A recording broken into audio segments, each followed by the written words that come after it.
Dogs have a really good sense of smell. Like a really good sense of smell. But how good? A study published in the journal Animals shows just how shockingly good dogs' super analytical sniffing snoot can be, giving us a sense of dogs' sense of scents. For creatures that spend their time sniffing butts, dogs are built to be real good at it.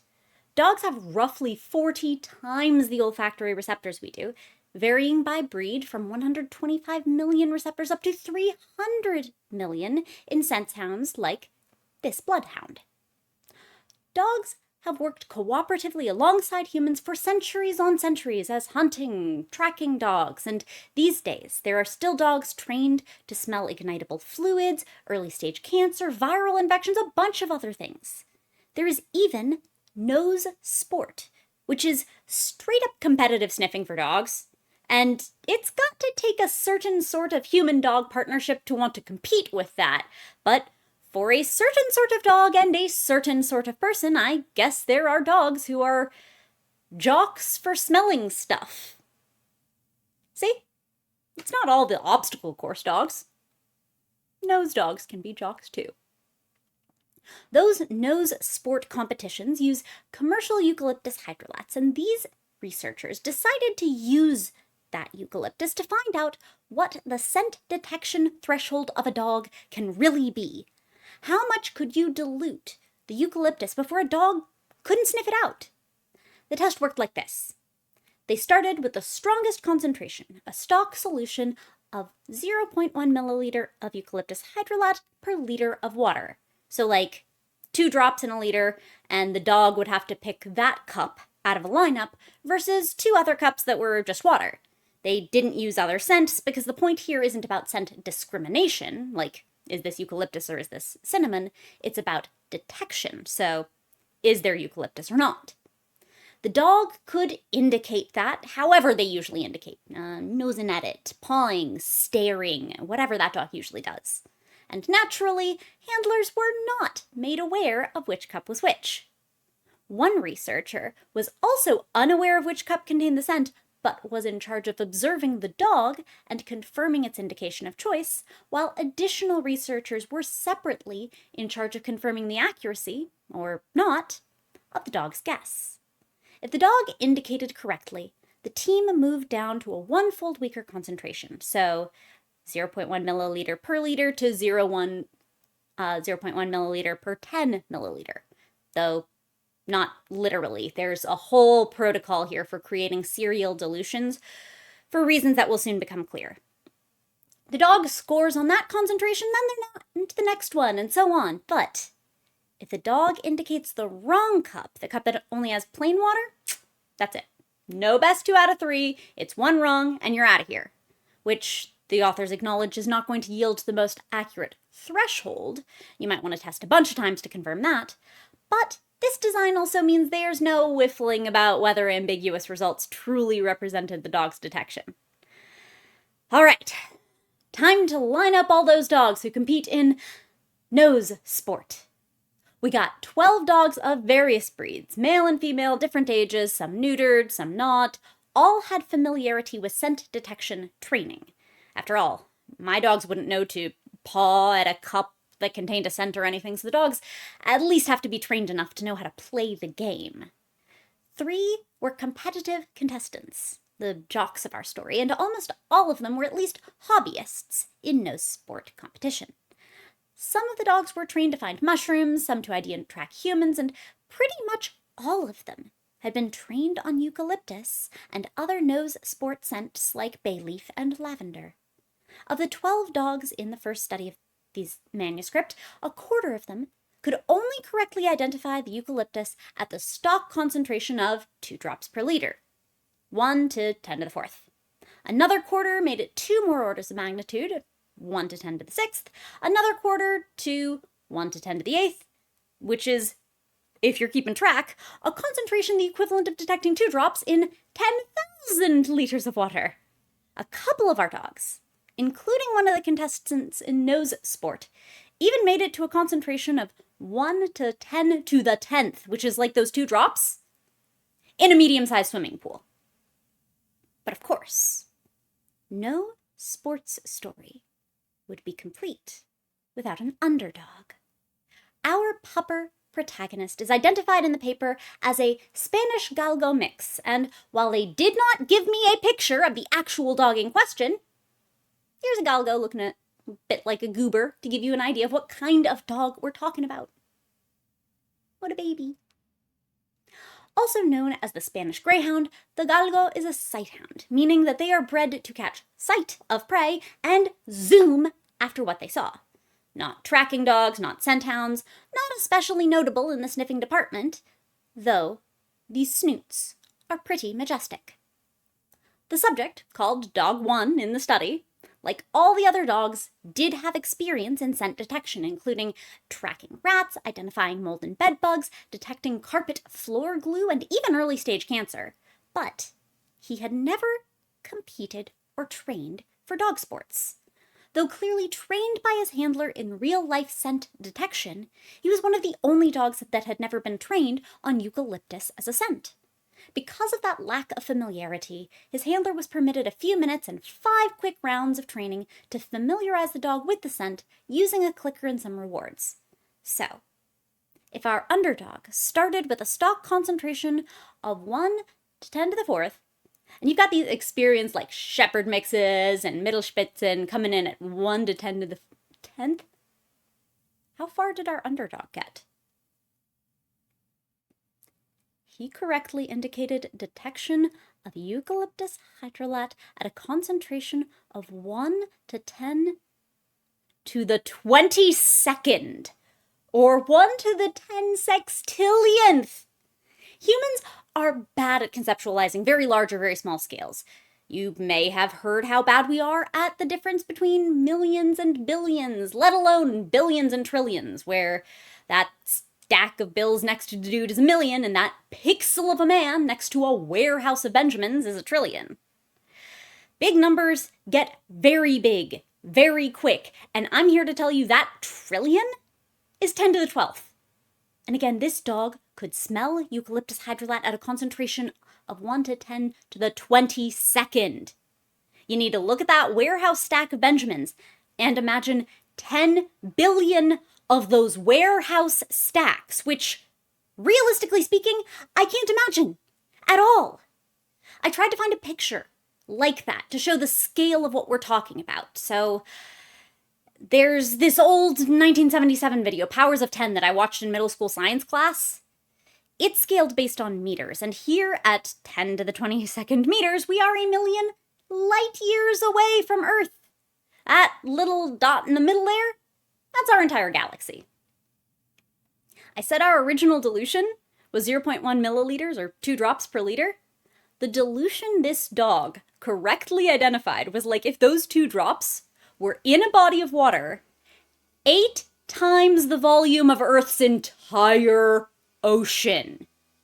I told you before we had to do serial dilution here rather than just add 2 drops to successively larger volumes of water, right? Yeah, no kidding. We would have run out of the planet's water. What an underdog. And I remind you, the handler didn't know which cup was the right one. And they certainly couldn't smell it themselves. The person in the room observing the dog and confirming the handler's read of the dog also didn't know which cup was the right one, so no human in the room could give any body language signal or anything. The methods section of this paper outlines how the dilutions were made using Class 1 ultra-pure water, the same kind used in cell culture and other high-purity environments.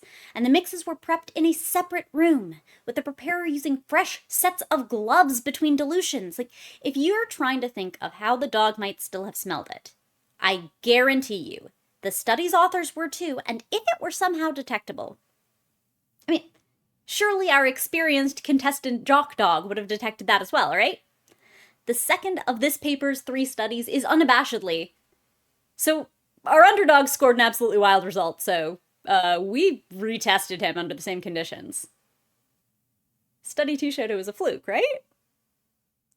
Well, our underdog, who again is not this dog/Ewok, but probably looks a lot like this dog slash Ewok, correctly picked the eucalyptus out of a lineup at a concentration of 1 to 10 to the 23rd. His score actually kind of a little bit improved. This is the greatest snoot in history. This is the Serena Williams of smells, the Michael Phelps of sniffs, the Tatiana McFadden of picking out a cup that smells very slightly different than 2 other cups. If this is a sports movie, our dog's going to nationals.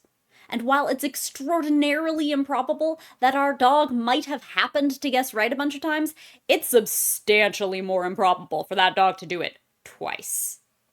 Though, at this point, our authors were starting to catch an idea. Underdog was the only one they report who actually got to familiarize himself with the scent they were using before testing. I mean, all the other dogs had pretty much been trained on eucalyptus for competition and everything.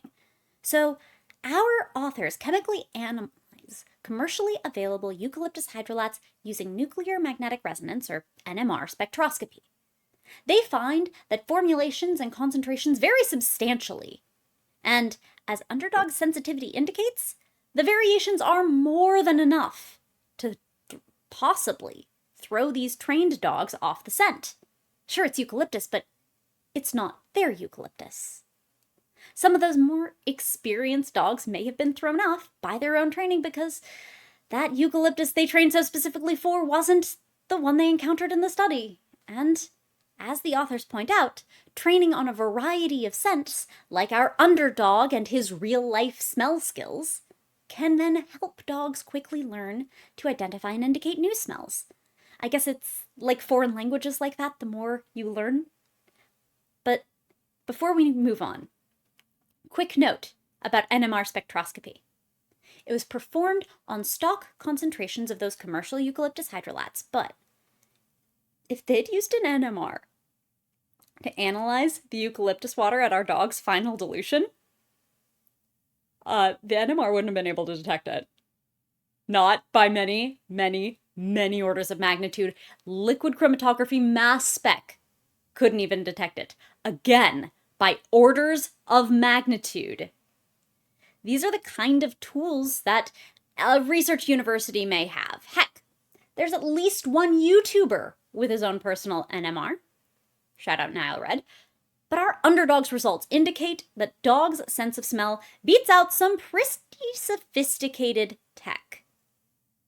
Though, while we're talking tech, there are also some gas chromatography mass spec studies our researchers are interested on doing on this stuff in the future in order to figure out exactly which chemicals our dog might be detecting in the air. But in effect, these authors raise the possibility that because the NMR showed different commercial eucalyptus hydrolates are so distinct, some element of Underdog's advantage came from the fact that unlike these other dogs, he wasn't trained on other eucalyptus formulations, and he got that additional familiarizing training right before the test. The very thing that made him an underdog, his lack of experience with eucalyptus, may have been helpful. And to determine that, we get to the third study in this manuscript, training dogs on the in-house formulation of eucalyptus hydrolat. Recruiting 3 dog and handler pairs who had no part in the previous studies, these groups were trained on this specific formulation in 14 sessions over a 4-month period.